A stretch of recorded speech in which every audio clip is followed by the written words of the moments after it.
Beloveds of God, welcome to Tuesdays for Nurture. Tuesdays for Nurture is a webinar series where we faithfully focus on education for the people of God.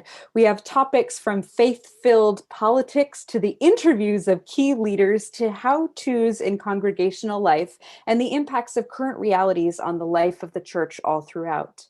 Each webinar will include clear suggestions about what you can do to change your church and the world towards the world God imagines for us. So hosting today's webinar is the Reverend Tracy Blackman, Associate General Minister and President of the United Church of Christ. And Tracy, I would love to welcome you on to introduce our keynote speaker. Thank you, Chris, and welcome everyone who is joining us today. I'm so excited to see that you've taken the time to be with us. I want to frame this particular engagement in a certain way as it begins the launch of a series that we will do titled State of the Matter. The idea for State of the Matter originates, of course, from the theme of the State of the Union address, which we undoubtedly will hear sometime next month. During the course of coming up to the new administration, I was invited to be in several groups who were intent upon planning for this administration, the things that we needed to see happen in the first 100 days. And quite frankly, while I think all of the things named were important, I even myself was in so many of those groups that I'm just praying that there's some overlap over the things that we're asking for, since we didn't seem to be able to get together and just make one set of demands. As I sat in those meetings, though, it occurred to me that the mistake that we continue to make over and over and over again in government is that the people abdicate their power to the people who are now sitting in the seats. Whether those be Republicans or Democrats, it really does not matter. What this election has proven to us is that the power really resides with the people. And so the question before us is not only what must we demand of this administration, but what indeed must we demand of ourselves? Hence, the state of the matter. Over the next few months, the United Church of Christ will engage leading voices to usher us into conversation and deep thought about our responsibility and our accountability in the changing of who we are to who we want to become. We begin that conversation in the place that is dearest to my heart, echoing the inquiry of the Maasai tribe, Keserea Angeri. How are the children? Our first address will be the state of the children. Reverend Dr. Starsky Wilson, who is no stranger to us for many reasons, is an activist, a minister, a philanthropist, who hails not from St. Louis, but from Dallas, Texas. But we had him long enough in St. Louis to claim him as our own. He was formerly the CEO of the Deaconess Foundation and the pastor of St. John's, the beloved community here in St. Louis. He also has roots to the Urban League in this area of Missouri and Illinois, and also has roots into the arts and philanthropy worldwide. We are grateful to claim him as a member of the United Church of Christ, in addition to celebrating his elevation to the role of CEO of the Children's Defense Fund, the nation's organization for child advocacy. Started 50 plus years ago now, by Marian Wright Edelman. He has been tapped to be her predecessor, her follower. And we are grateful that he is in that position. He is uniquely created for it, not just because we need a changing of the guard, but because the changing of the guard matters. And everything about Reverend Dr. Starsky Wilson's life leads us to know that he has a deep commitment to children. His work revamping the Deaconess Foundation into a mighty force on behalf of the children of St. Louis and beyond, his work with national philanthropic organizations to refocus their attention on the plight and the needs of children, understanding that how we treat our children speaks to how we conduct ourselves as human beings is of the utmost importance. So we've asked him to come today and to give us an address to outline where we are, where we are going, and how we're going to get there. That's a tall order, but he is up to the challenge. And after his address, you will have the opportunity to engage with us in the chat with questions that you might have. Please know that what we're talking about today is not just about what should happen on the Hill, but what should happen in our churches, what should happen on our street corners, what should happen in our communities, what should happen in our families, and indeed what should happen in our hearts. Without further ado, I present to some and introduce to others the Reverend Dr. Starsky D. Wilson. Good afternoon, my dear sister, Reverend Tracy Blackman. As one of our clerical colleagues once called you, the Bishop of Justice for the American Church. I just call you friend, sister, often wonder twin. And so I'm just grateful for the opportunity to be with you. I'm grateful to you, Reverend Dr. Davies, as well, for your hospitality and kind invitation. For the time that is ours, as we come together, I really would like to wrestle with this theme of the state of the children, with one slight revision, the state of our children. I'd like to talk about the state of our children. To inform our time together, I will center some information and data from a forthcoming report that the Children's Defense Fund releases each year called The State of America's Children. Next month, you'll receive that report, the community will receive that report, which is an aggregation of data related to the well-being of children across course of our priority areas. And I will speak to some of those priority areas today. My hope is to center for this community that is primarily and center the core of it, community of faith, some actions and activities that we might engage in together as partners, as friends, as family, as kin, as people who seek the basileia of God, to center children in the vision that we have for our communities, for our churches, and even for our country. I'd like to begin with that data and then go on a journey. So I'll just begin with the state of things, the isness, if you will. One of the things we know right now is that there are more than 74 million children in the United States of America. 74 million under the age of 18. If we add to that, and we're going to consider the rising demographics of a generation, then we add to that those who are under the age of 25.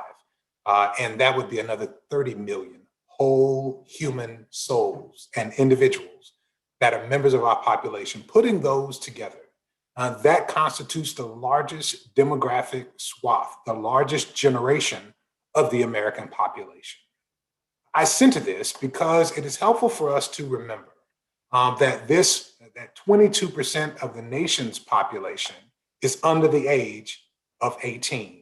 When we consider electoral results like the last one from 2020, and we think about 80 million people who voted for the winning candidate and 74 million others who voted for a candidate who did not ascend to office, then it's easy for us to forget the 74 million under the age of 18 who will be most impacted by public policy, who will be most impacted by legislation, who will have to live with the results of this election longer than many or most of us, yet did not get a chance to vote, did not have an opportunity to lift voice, did not have a lobbyist working on their behalf.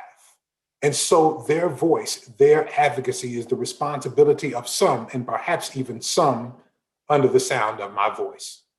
As we consider the state of those children, those youth, and those who are called young adults who come just before them in this most diverse and robust generation of the American population, it is helpful to note that US Census Bureau reports that between 2019 and 2020, we made the ultimate shift. In 2019, children of color made up 49.8% of all children in America. In 2020, the projections suggest that it will be the first year in American history where the majority of children are children of color. I say this to ground for us the reality that the majority of children under 18 were children of color in 14 states already. In Alaska, in Arizona, in California, in Delaware, and Florida, and Georgia, and Hawaii, and Maryland, and Mississippi, and Nevada, and New Jersey, and New Mexico, and New York, and Texas, and the District of Columbia in which I sit, were already majority children of color. I say this to center very clearly in your hearing that as we made the shift in 2020, while we were paying attention to a pandemic and to a presidential election and to protests in the street, to speak of children in America came to be a conversation about race. Racial justice, racial equity, cultural competency is a conversation about child well-being, child advocacy, child flourishing, is a conversation of racial justice. And so it's important for us to recall and to remember as we think about the state of children in America, that racial justice and child well-being are intimately linked and forever intertwined in the rising future of the project that is America. Our partners at the Urban Institute recently launched with our participation and partnership, a project called American Transformation, where they have begun to argue that this most diverse generation in American history is also the generation that gives America the most opportunity, the most significant chance to live out the concept of a multiracial democracy, for us to live into the vision that has been cast, for us to have elements, not the ultimate, elements of what we in the church speak of the beloved community. And so, because this generation is so significantly diverse, and because we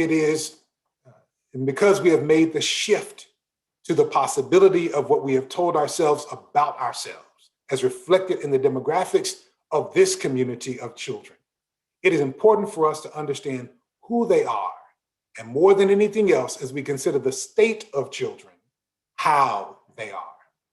It is not lost on me as a political science undergrad from Xavier University that the State of the Union has certain traditions connected with it. Of course, it is given most times in January or early February in the regular course of a presidential administration. One comes out and addresses Congress and the American people in order to provide a report, as is called for in the Constitution from time to time, on the State of the Union. One of the things that is not lost on me is that the need to give that report is an affirmation of the temporal nature of any state or status of the union at any particular time. And so I remind you, I give the caveat in the context of the report that we're preparing for the state of America's children at the Children's Defense Fund with the leadership of our remarkable policy team, that this is a snapshot, a point in time, a temporal picture that has the capacity to be impacted by everyone under the sound of my voice. It is also helpful to remember and to recall, before we hear from our president in the coming weeks, that a common phrase in the State of the Union is this: the state of our union is strong.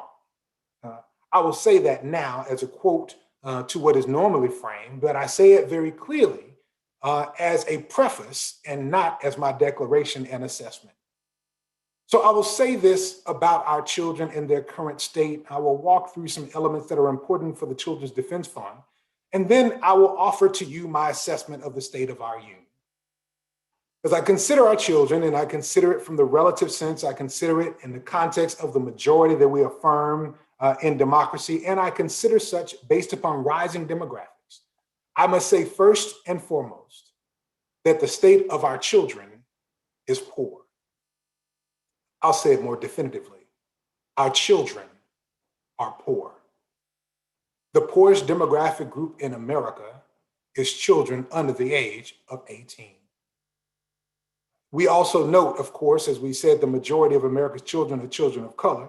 We should note that 71% of children in poverty are children of color.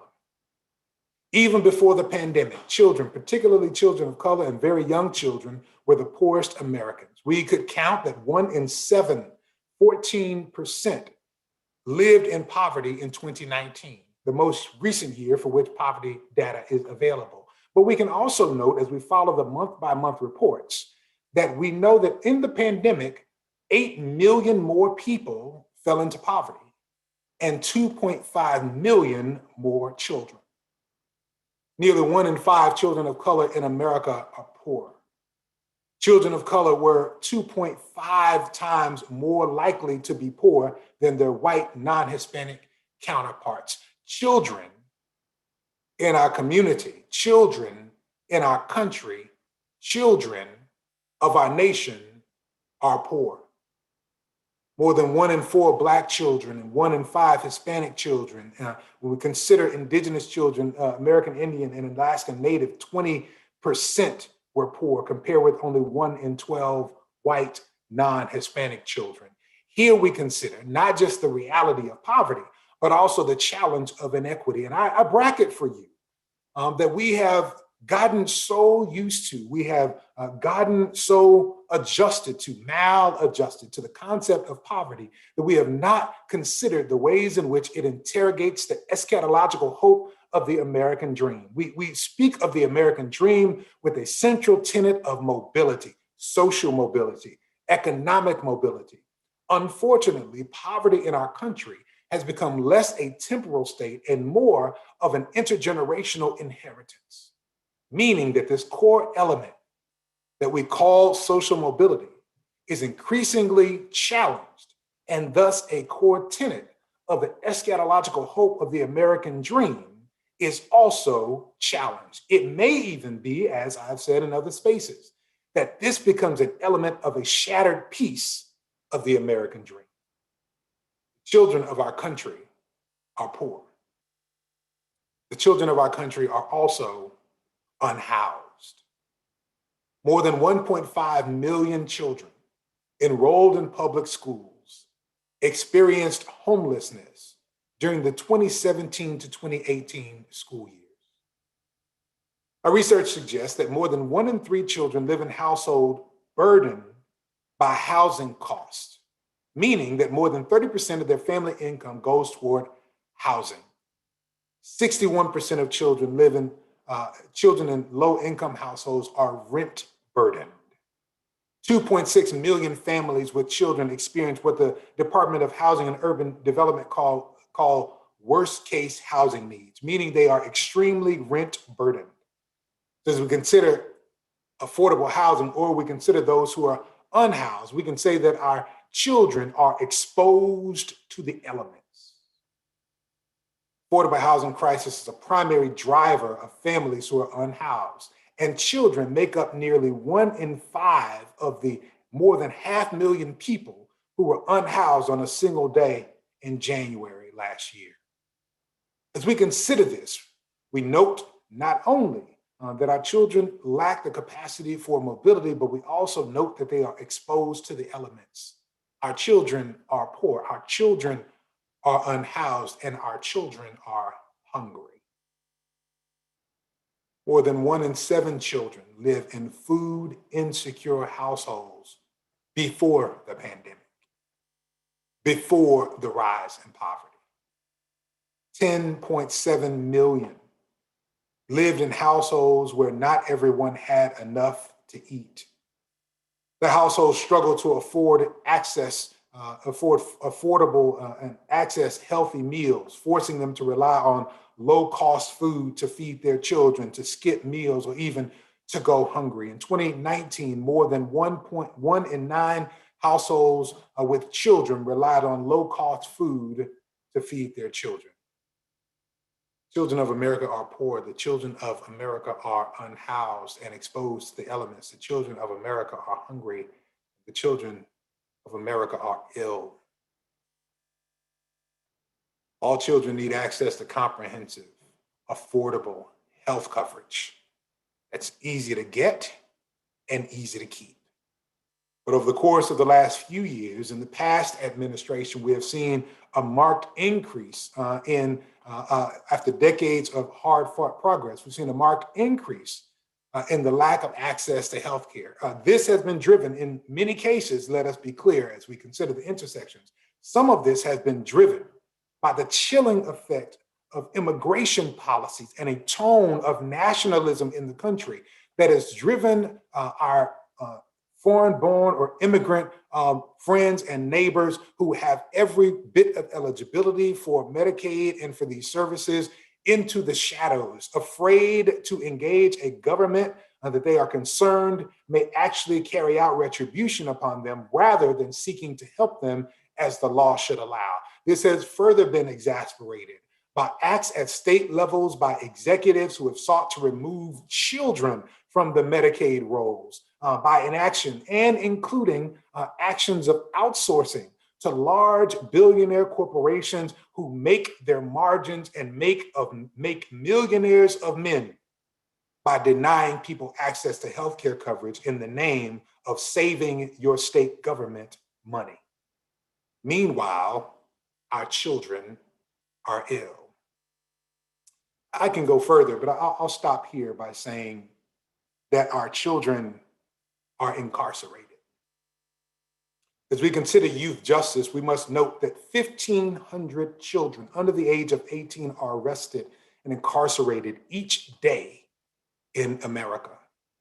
As we consider the inequities in the course of the systems of justice, the criminal legal system in America, the gross inequities in the child welfare system where Black and brown young people have disparate contact with these systems, and the systems themselves lack the oversight to provide care for these young people. So in the state from which I moved here to DC, and my dear sister Tracy continues to abide there in Missouri, we find that young people, Black and brown children, are administered psychotropic drugs in order to be used as chemical straitjackets because the state lacks oversight over the system that has given them care. In the context of the pandemic, we have further found that this system of foster and adoptive care has come to a screeching halt as courts themselves had to go to lockdown mode and they seek to catch up. And finally, we note that in the context of economic declines, we see a regression and a backlog of foster and adoptive care cases because people who do not feel economically secure do not open their homes to children who need the loving arms of a communing family. And so we will be wrestling with the realities of a backlog in foster and adoptive care we expect for years to come in the context of economic recovery. But I'm not just the CEO of the Children's Defense Fund, and this is a job that I'm called to do in this moment. I do so from the perspective of a sense of call to serve our God and to serve God in a way that gives hope to all God's people. And so I'm reminded in the context of a community invited here by the United Church of Christ of the most significant images that we have centered in the life of the church about our children. And those images, for me, have to do with baptism. I was reminded this week of two baptisms in the context of my ministry. I have been blessed and held the responsibility of ordination for the last 19 years. And over the course of that time, my first ministry was in service to a Baptist congregation where I was a youth pastor for over 6 years. There, in that context, I stood in the waters of baptism, in the pool, in the context of the sanctuary, with my pastor, especially when young people came to be baptized. This week, I was sent an image of a young lady who, at the age of 5, I held in my arms and took down into the waters of baptism. She sent me a note of congratulations as a fellow Duke alum, as she is now.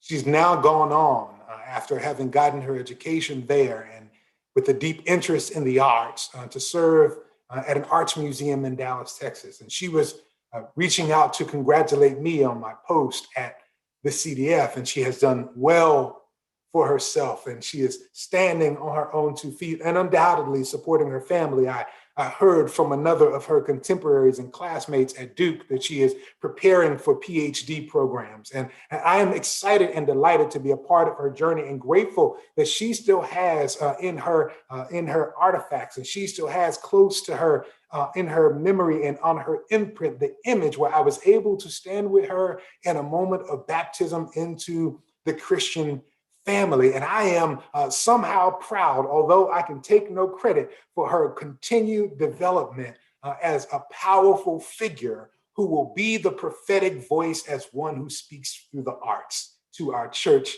and to our community. I felt good about that memory of baptism, a time that I stood in service to a 5-year-old child who is now a 23-year-old woman doing prophetic work to interpret to us our times through the arts. But in the same way, I had to hold some sense of accountability for the baptism I was reminded of that I experienced in my second charge as pastor to St. John's Church, the beloved community there in St. Louis, where I inherited the great tradition of going each year in a church retreat to the land at Camp Moval, there in property and church camp for the Missouri Mid-South Conference of the United Church of Christ, where I began to experience in the life of the church and with the people of the church a call to live out that old time religion. And I just could not resist, as we had a worship by the lake, the opportunity and engagement of some of the young people who came with us to engage there in one of those old time baptisms in the lake, or where I come from, in the creek, some of you in the river.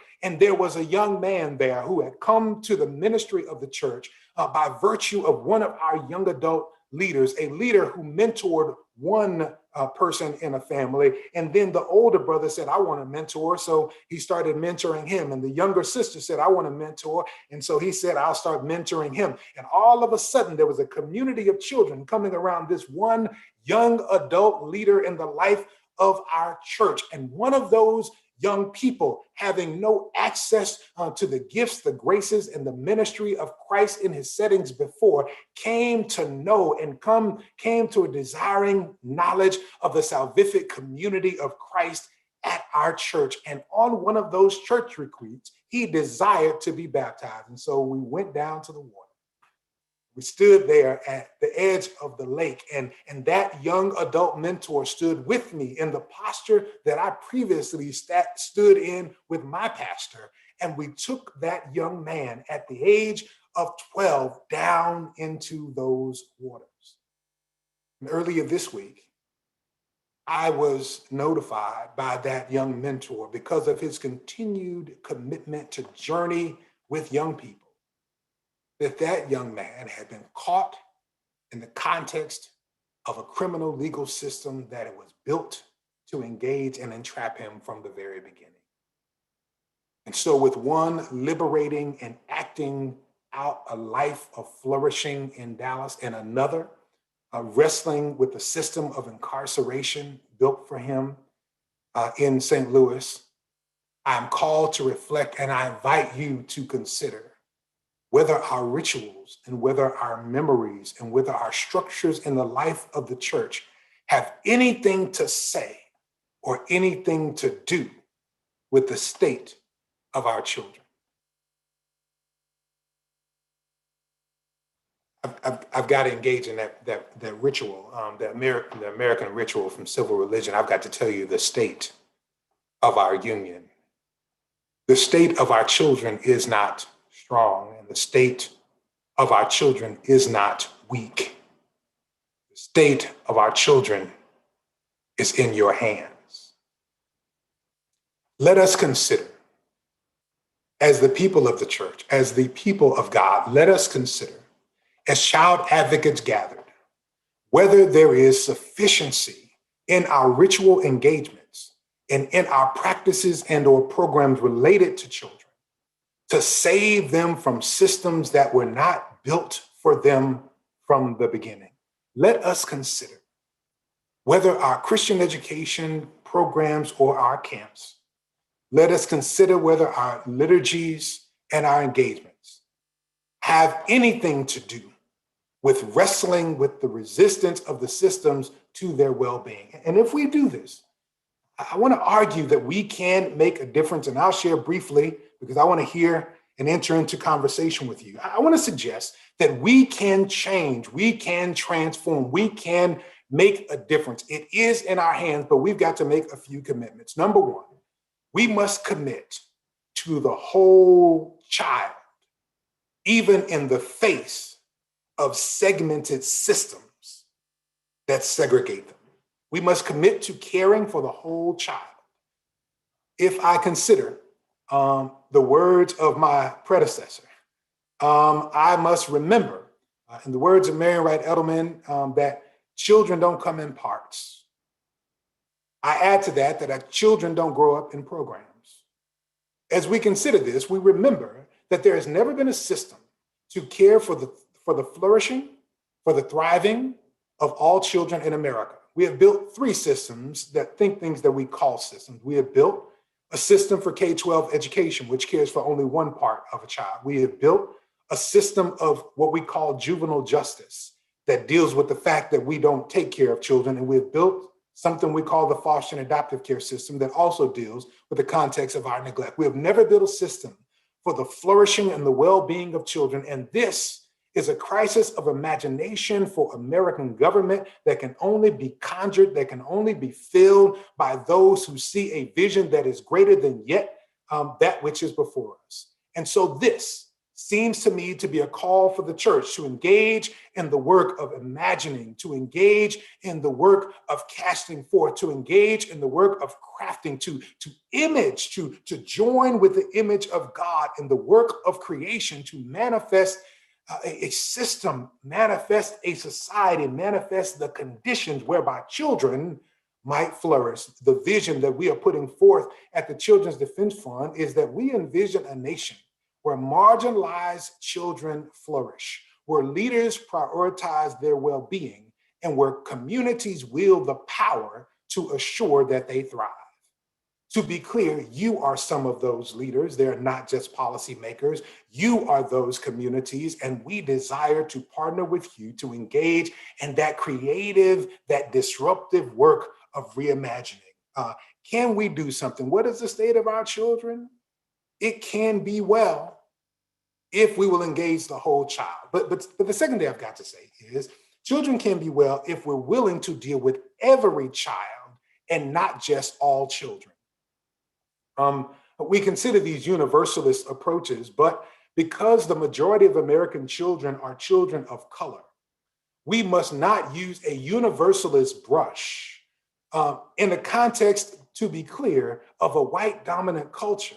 When we see the image of a child, we automatically see blonde hair and blue eyes. There's nothing wrong with blonde hair and blue eyes, but that's not the American child. As of 2020. American child looks much more like the ones that are growing up in my house. They look much more like the ones that are being separated at the border. It looks much more like the ones growing up in the Bronx. And so we must consider a disaggregated picture of the American child. We must not see all, whereby in our lens of white dominant culture, we begin to whitewash into one reality, but we must see every, which calls us to aggregate each with the context of equity. When we see every, then we think of the differentiated needs of varying populations. When we see every, we consider not just standards for youth achievement, but we consider the necessary supports based upon the young people's situation in life. We can make a difference if we're willing to care for the whole child. We can make a difference if we are willing to see every child, not just all children, which is a commitment to equity. And finally, we can make a difference if we're willing to see each child. What's the difference between every and each? My mom said I can't define a word with a word, so let me be clear. every child calls us to consider differentiation among groups based upon social location. Each child calls us into reflection on the one child who makes our hearts sing. I said in a conversation between myself and my dear predecessor and our founder, Marian Wright Edelman, with a group of educators from across the country on a call last week, that you cannot make a difference for all children if you're not willing to consider every child.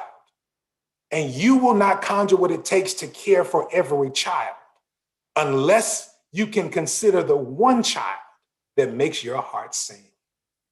And so I've got lots of things I want to invite you as a community of faith to. I use the Q&A as an opportunity to engage in very specific calls and questions to partnership with the Children's Defense Fund. But I land right here.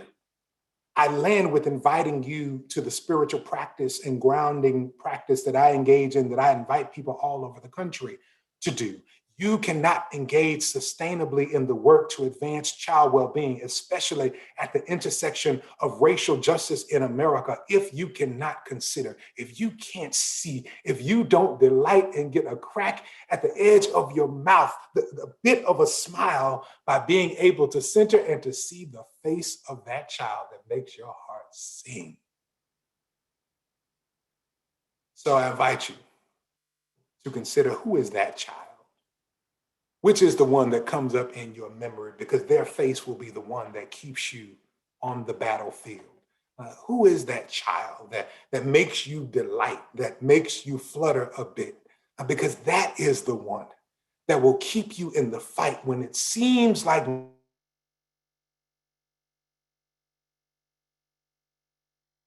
to dance a little bit and to sit up straight in your chair. Because that's the one. That's the one that will keep you engaged when church folk have walked away, when your legislator won't listen, and when people don't want to come out to volunteer. It is the face of that child and your engagement in that practice for one, your care for that one of the each, that will let you learn what you need to care for every, in order that we might serve all the whole children, all the whole humans, all the whole souls whom God has called us to. The state of our children is in your hands. And as long as there is one child in your heart, I look forward to walking with you to make them all strong. Blessings to you. Let us consider our work together.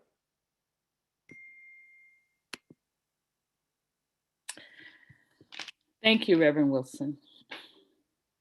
As always, a very compelling challenge to us. And I want to dig in just a little bit more as I integrate these questions. I want to begin by asking you that question, which is going to be very difficult, I know. Who is that child for you? Yeah, it's not hard. The boys have come to accept that Amber Ella Marie Wilson, my 5-year-old who is entering, by virtue of having a late birthday, is entering last year pre-K and public education at a magnet school virtually. She is what some have come to call of the coronavirus generation. People, some call them coronials, some call them baby Zoomers. Those who are coming of age in this moment. She knows no different, but we're watching out for the differences. But every night she sings to me. She is now her My Little Pony phase. She just came out of her Lion King phase. So every night when her 12-year-old brother and I call home on FaceTime, she's singing us songs and teaching us new songs. Amber is the one who makes my heart sing. I sit up straight in my chair. I'm connecting that image with the one that you have left us with of baptism. For baptism, even in its act, is an each and an every, right? this full washing over of each child, representative of every believer's commitment to the faith. I would suggest, and I doubt disagree, that our entire nation is in need of baptism. And our children being cared for and in our hands in that sacred rite of baptism and in this sacred journey of life. You have put before us a lot that I'm trying not to cry about because in many ways we failed them. And baptism allows us the opportunity to get it right again. So while I know we're going to have questions on policy, I see them and we will engage them. We will be engaging them publicly for a long time. I do not want to miss the opportunity to hold us accountable for what we will do to change the trajectory of children in these yet to be United States. I am familiar firsthand through your work with Deaconess. Actually, I think you are the one who introduced me formally to the Children's Defense Fund. I certainly had heard of them, but going to the farm and being with them there and bringing Freedom School to our congregation, I'm wondering what is your imagining of Freedom School in a time when children will be going back, hopefully, into classrooms after a year of virtual learning, which by all accounts has been a hit and miss experience for our children. How might our congregations, how might our communities provide alternative enrichment for our children through programs of the CDF?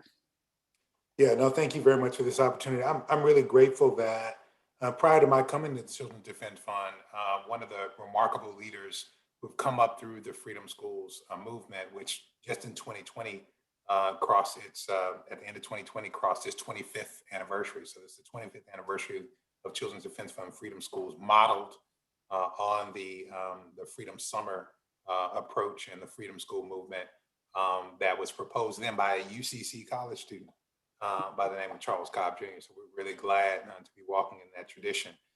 In this moment, to your point, before I came on, Dr. Crystal Moore Clemens became our national director for our CDF Freedom Schools program. She has run Freedom Schools, open Freedom Schools throughout the country, and even did her PhD study as an educator on the Freedom Schools movement.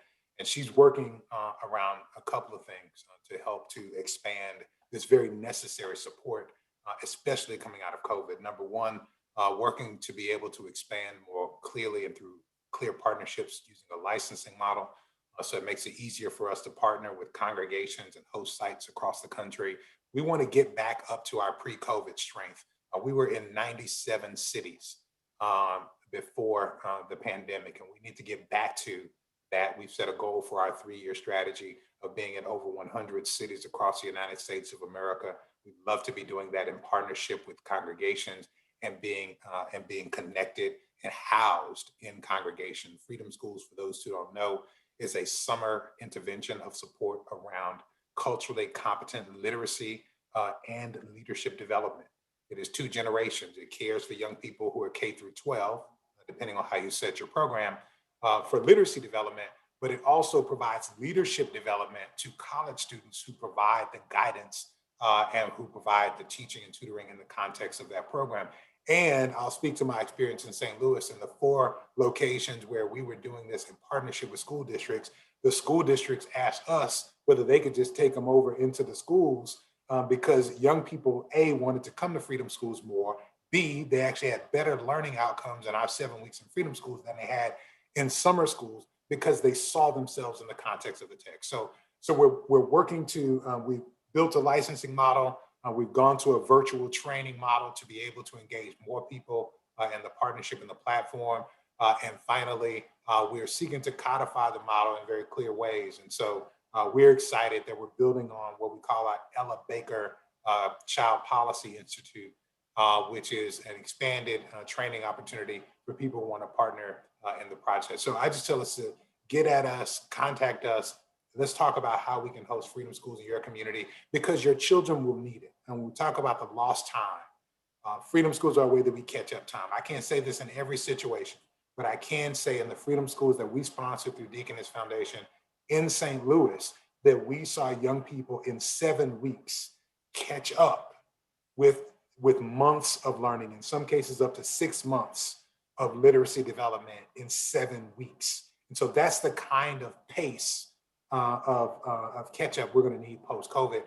The last thing I'll say is we're really excited about a partnership, $1 million investment from Boeing to integrate STEM education into our Freedom Schools model. And so Dr. Clemens has been just remarkable in finding these kinds of opportunities to engage with partners. And this will add a whole new element to something that was, quite frankly, in the original vision for Freedom Schools, which to have not just literacy, but to also engage STEM. And so that's something we'll be developing over the course of the next few years as well. So as we put together these actions that will be housed on the UCC website, we certainly want to be able to provide those links so that congregations and community organizations can consider this in their planning for the summer, most certainly. You mentioned the impact of COVID among us, which has had many deleterious impacts, but we have a question in the chat. How important is a robust COVID relief program for all for the sake of our children? Should we make it a priority in what we demand of our legislators? Yeah, we absolutely should. And one of the things that's happened in the context of COVID very quietly is there has come to be a coalition of the willing for something called child allowances. This is something where we provide, one thing we know works when it comes to child well-being is money, period. Wealth, wages, direct support from the government, more resources in a home, advanced child well-being. And so one of the things that happened early on was we started to get a coalition even before the first COVID relief package to provide child allowances, which most developed English-speaking countries already provide.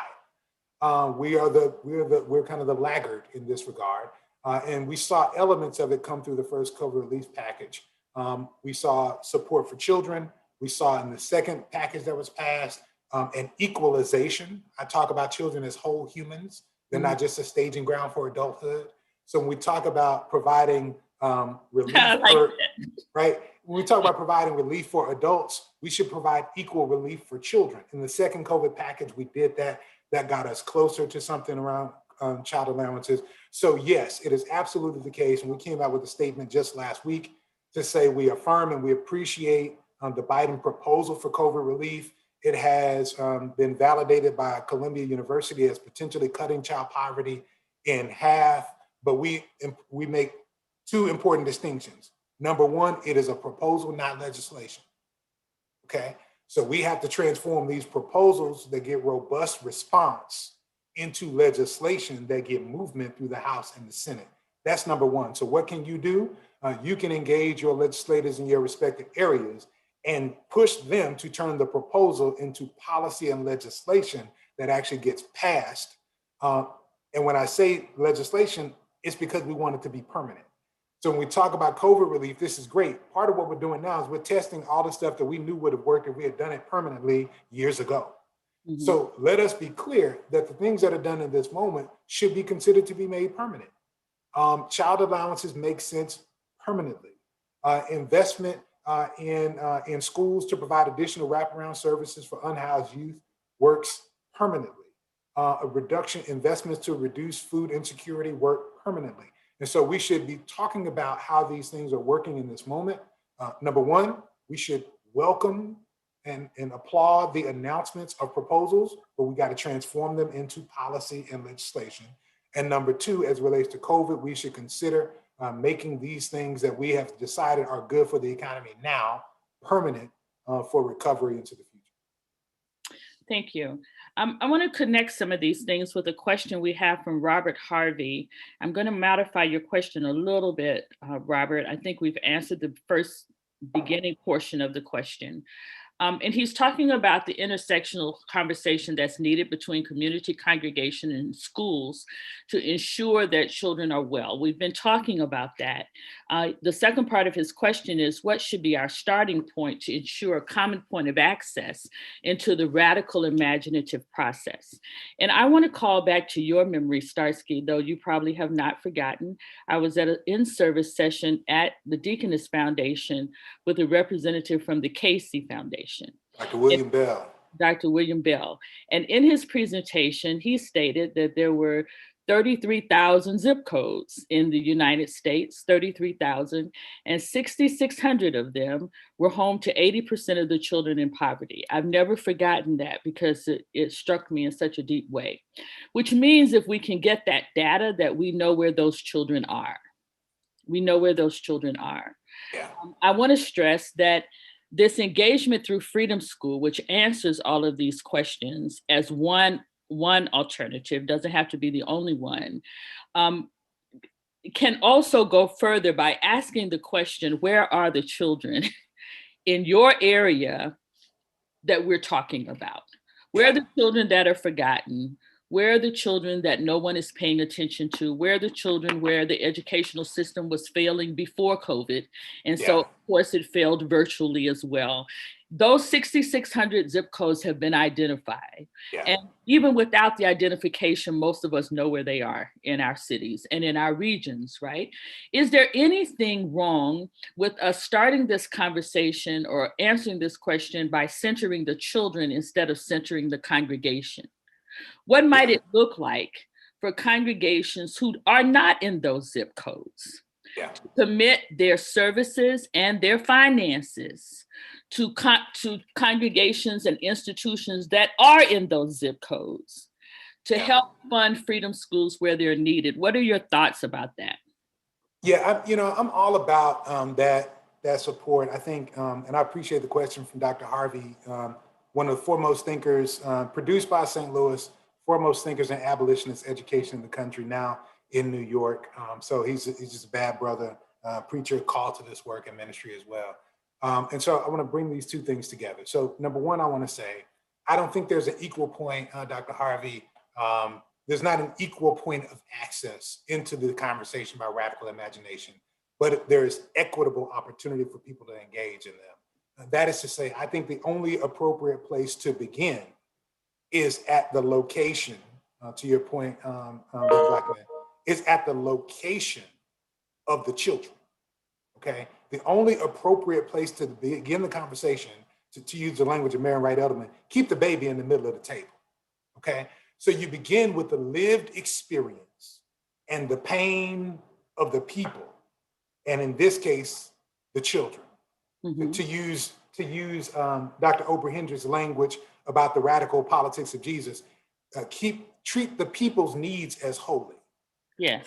And so we who are positioned in places of comfort, and we who do not wrestle with these realities of pain and survival, do not have equal access. We've got to go the extra step to get at this opportunity, but we do have the privileged access to be able to go to those places. So yes, these congregations can go to those neighborhoods. It begins there, but I don't want it to end there because, Tracy, I think I said this publicly, and this is embedded in the strategy we're beginning to roll out for the Children's Defense Fund. If we learn nothing else on January 6th in the Capitol siege, we learned that we are no longer engaged in a pleasant policy debate over the appropriate ideas for implementation. We're engaged in a contest for power. And so part of what congregations can do from where they are is engage in the process of power building on behalf of children by centering an agenda, a policy agenda that puts children first, that takes a racial equity approach, which means we're not going to talk about anything if we don't talk about how it impacts Black and brown people. We're not talking about anything if we're not talking about how it impacts poor people. And we're going to start in the place where we see the most significant chasm of inequity. And so we start with the children who are most impacted. We start with the locations and the zip codes that are most impacted. And we begin to renounce a portion of our congregational, our middle class, our white, our status, and our educated privilege to leverage on behalf of building power for those children. And that doesn't stop at Freedom Schools for CDF, right? So it means that our congregation can get directly involved in CDF's Proctor Institute for Child Advocacy Ministry. We don't know how to do nonviolent direct organizing. You ain't got to know. Join us virtually this summer. Join us in the future at Haley Farm in Tennessee. And we'll sit you down with the foremost teachers in nonviolent direct action organizing. I was able to sit at the feet, you were too, sit at the feet of Reverend James Lawson. The teachers are committed and doing the work. Come learn from them, hear from them about how to do this work and take it back into your communities. I don't know how to host a Freedom School. That's fine. Come join us. We will connect you, but we won't let you stop at service because service is not going to contest for power, right? Service gives you the proximity to the lived experience so that when it comes time to go to your state capital with any of the leaders of our state offices, we got 6 state offices or regional offices across the country. When they want to take some people to the Capitol, you'll be ready to put your privilege on the line to engage in that work as well. So it's not just about, right, hosting a program or giving money to a program, right? We have never charitied, we've never checked, and we've never philanthropied our way to liberation. We're gonna need some bodies in these congregations to get to some capitals in these states. We're gonna need some bodies in these congregations to get to some city halls in these cities. And we're gonna need some bodies in these congregations to get up here to Washington, DC, so that people understand that we've got the ideas, but we now need to accumulate to gather together the core of a movement, right? I keep hearing, I listen to my elders, I keep hearing Ms. Edelman, there's no general coalition for children, she said. There's no general coalition for children. I say it's about time. Matter of fact, I don't say it when she's around, she's not gonna watch this. I say it's about damn time there is. And there's nothing we've ever gotten done in America without children or young people, without women, and without communities of faith. And so that's where we seek to build a movement, and that's where we want partners, right?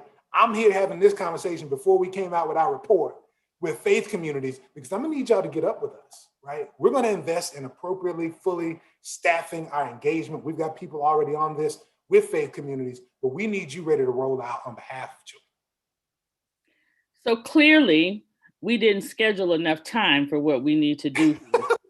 I want to ask you 2 quick questions, and then there's one question in the chat that a lot of the questions are about how do you become a Freedom School?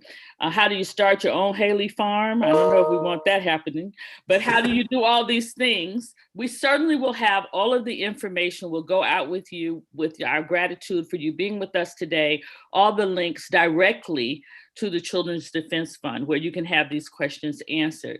One of the questions I do want to address, though, because I'm all about narrative, story matters. And we have a question from Janet. How many of these children live in single parent homes? And how does that impact their well-being? And I want to say before you answer that while I think this is a critical question, I want to say publicly that living in a single parent home doesn't always mean you just have one parent. I want to make that clear going in. I want to know, Starsky, what you have to say about that. Yeah, I mean, let's be very clear. We have,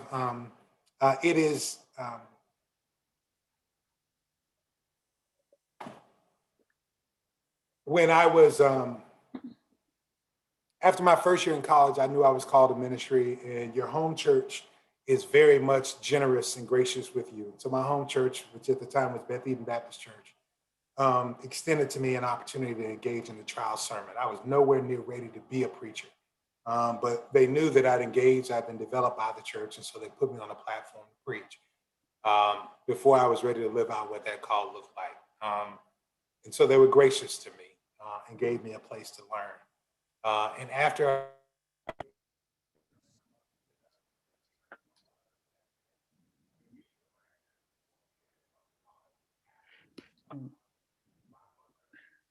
We can't hear you, Starsky. What's going on?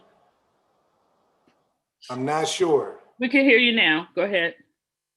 Okay, you got me now? Yes. All right. This thing got can be all the way cutting up out to when your I'm talking about my platform. mama now. We're reclaiming our Um, time too. We need those minutes back. Go on, Starsky. Yeah. Yeah, no, very clearly. After I preached my trial sermon, my mother got up and she said something I never heard before. She said, my mother, who, by the way, raised all 5 of us largely by herself, my single mama, who raised us by ourselves. And, you know, in the context, she stood up and she said something I never heard her say before. When I was 3 years old, my pastor told my mother that I was going to preach the gospel. She had never told me that. After I preached the first time, then she said it before the congregation. She stood up and she stood in the element of shame that had been placed on her and began to weep when she said, he told me that, and I didn't know how to raise a preacher. And I didn't know how to raise a preacher by myself. And I recognized that. And one of the things I did at the time was I reacted to it primarily because I thought I needed to protect my mama from this shame. I didn't process all, but part of my reaction was to stand in to express an appreciation that I never felt like I didn't have something. I didn't have a sense of a gap because the church, I understood this element. It's one of the things I wrestled with when I got to seminary and they introduced me to inclusive language. I understood God as my father because the church played that paternal role for me, right? Mm-hmm. And so I see this reality not as a statistical challenge, but rather as a vocational invitation for the community of the church. Does it have statistical impact? Yes. But I also try not to leave, especially in settings that I think, and this will be challenging to some people because of this narrative, but I gotta wrestle with the narrative straight up. White people often raise the question about Black fatherlessness, absent 2 key data points. Number one, those who have studied fatherly connectedness suggest that Black fathers are more connected than white fathers. They have more engagement in the household as they are present than white fathers do. So I just got to correct that and be clear about that, number one.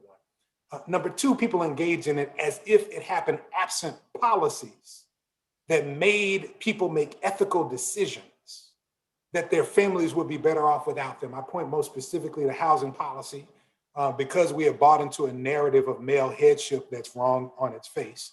And we have tied male headship to an opportunity to economic and financial well-being and the capacity to put money into a household.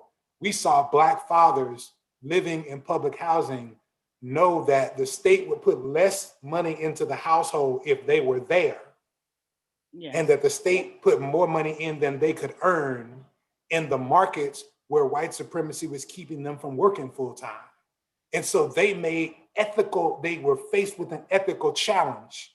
And based upon what they had been sold as an ethic, they decided to leave a house so that more resources could be there to be what they had been told a father was supposed to be. Now, they had been deluded, they were wrong, the narrative had them, but this is the impact of the apartheid policy of housing in America. This is the impact of the apartheid policy of education in America that then has people to jack us, take things away from us, including our connectedness to our families, and then point at us as if we did something wrong. And I say, as a father, who I guess by virtue of the definition is currently a single father, because one of my children is here in the household with me. My wife is still raising connected, and she's in the household with my other 3 children in St. Louis. I'm paying for both households. She's paying for both households. I'm parenting in both households. She's parenting in both households. But since it's 2 different households, I guess we both single parents, right? This is the problem with the narrative. I want to give a shout out to Mother Ella, our Mother Ella, your Mother Ella, in this moment. Ella Baker is not the only freedom fighter. Mother Ella is a freedom fighter as well. There are lots of questions for you, and we are out of time. Many people want to know how they can engage with Freedom School, how they can start Freedom Schools. I do want to let you know that we will put these chats in our thank you. This recording will be available to you after this session. We are going to, I want to say this before everyone starts signing off, that this is the beginning of our State of the Matter addresses. It is my intention to compile all of these as a group and offer them later. Reverend Starsky has given us the state of the children. Reverend Dr. Jim Antal will be with us on February 4th, and he will do the state of creation, talking about climate justice and what our role should be in that. On February 18th, Reverend Dr. Bishop William Barber will be with us to talk about the state of poor people. And we have lots more lined up. Reverend Dr. Kelly Brown Douglas will be with us to talk about the state of Black bodies, and on and on and on we will go. We hope that you will make this a part of your commitment to preparing for 2021. My hope is not in the White House, never has been. Wasn't with a Black president, is not with a Black vice president, even though she is my soror. I am praying for them, but my hope is in God, and my commitment is with the people. And I'm hoping that we as people will not abdicate our responsibility to make this nation what it can be. I saw you raise your hand, Starsky. What do you want to say? Yeah, I see I'm missing this organizing opportunity. We have these remarkable Ella Baker trainers that are on this chat, that are in this line. I encourage you all, part of what we're doing over the next 3 years, this is the 30th anniversary of the Black Community Crusade for Children's 25th anniversary of the CDF Freedom Schools. We're coming on the 50th anniversary of the Children's Defense Fund in 2023, and we want to bring all the family back together. So please be sure to email. Go to childrensdefense.org, sign up on our email list to make sure we get these calls, and feel free to email us so that we can keep you connected, get you information about Proctor Institute and these gatherings where we need to put all our people on purpose. So hit me up. You can even email me direct through the website as well, but hit us up. I need y'all, we need y'all, our children need y'all to do this right. Can we add one more anniversary coming up this year? Come on. This is the 30th anniversary of the UCC's first report on environmental racism. And we will be doing a conference on that as well. There are so many intersections. These things do not live isolated from one another. And we know that if you listen to what Reverend Starsky was saying today, you saw the intersections. You can't talk about children and not talk about poverty. You can't talk about children and not talk about racism. You can't talk about children and not talk about gender inequity. You cannot talk about children and not talk about reproductive rights and reproductive justice. So we are connecting all of these dots, United Church of Christ and Friends of United Church of Christ, to make our own plan for what we will do in 2021. Yes, we're going to push policy, but we're going to push our feet as well. Thank you for joining us today. If you have been blessed by this program, as always, you are able to, I wasn't good at this as a preacher. I'm not good at it as an officer. The offering ask is the worst part. Chris, would you like to come on and make the offering ask?